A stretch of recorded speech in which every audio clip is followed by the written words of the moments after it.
Sabe, a grande verdade é que se as pessoas que te cercam estão satisfeitas em viver qualquer coisa, você vai começar a celebrar isso também. Você sabe qual é um dos maiores ladrões da nossa fé? É caminharmos ao lado de pessoas que ressignificaram a dimensão da sua fé e do que Deus pode. Pastor, eu não entendi, eu vou te explicar melhor. Você quer um caminho fácil para você esfriar? Caminhe ao lado de pessoas que só criticam a igreja, que só questionam a liderança e que só duvidam do sobrenatural. Certamente você vai começar a estranhar aquilo no início, mas quando você menos perceber, você vai começar a pensar exatamente como elas pensam. O problema de andar ao lado de pessoas que não creem no Deus do impossível é que a gente começa a esvaziar a nossa expectativa de impossibilidades também. O problema de andar próximo a pessoas que não creem no sobrenatural é que a gente começa a duvidar do sobrenatural também. Ei, deixa eu te falar uma coisa, você quer uma chave para você romper?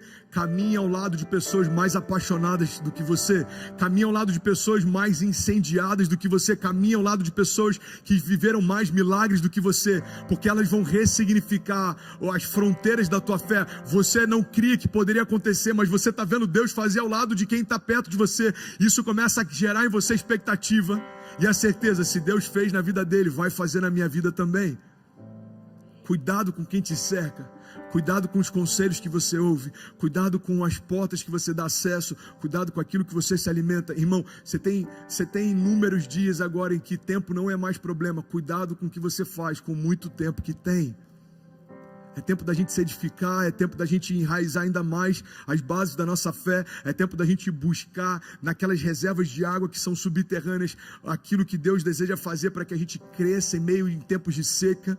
Como a gente orou no início desse culto, às vezes parece que está tudo seco ao nosso redor, mas a gente não busca água ao nosso lado, a gente busca água onde ninguém vê. A nossa fonte é uma fonte inesgotável, porque as nossas raízes estão cada vez mais aprofundadas em Deus. É isso que o salmista diz, nós nos tornamos como árvores plantadas junto ao ribeiro de muitas águas. Mesmo em tempos de seca, as suas folhas continuam verdes e elas continuam dando fruto.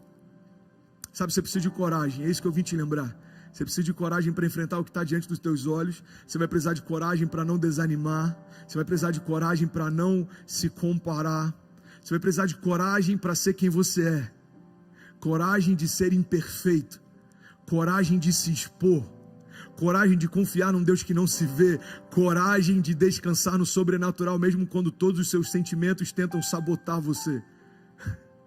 Coragem para olhar para aquilo que Deus falou e confiar nisso muito mais do que aquilo que os ruídos ao teu redor têm te falado.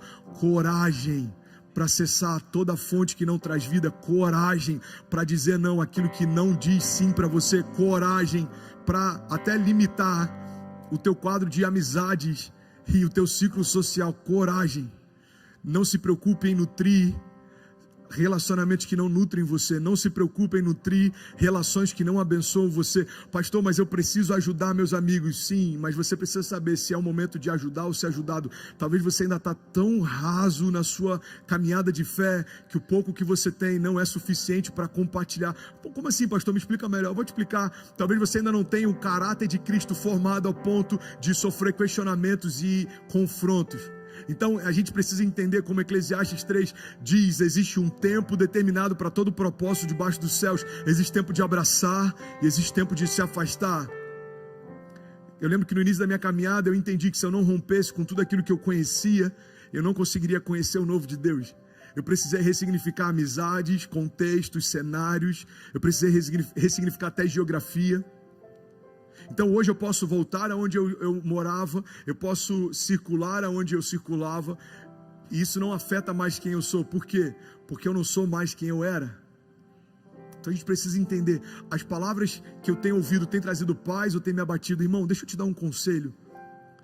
Eu já falei isso inúmeras vezes, mas talvez para alguém é a primeira vez que você está ouvindo. Não faça das suas crises o seu devocional. Então eu não sei qual é o momento que você está vivendo, eu não sei quais são as incertezas que têm te cercado, eu não sei quais são os medos que têm batido a tua porta, mas eu tenho esse conselho para você: cuidado com quem te cerca.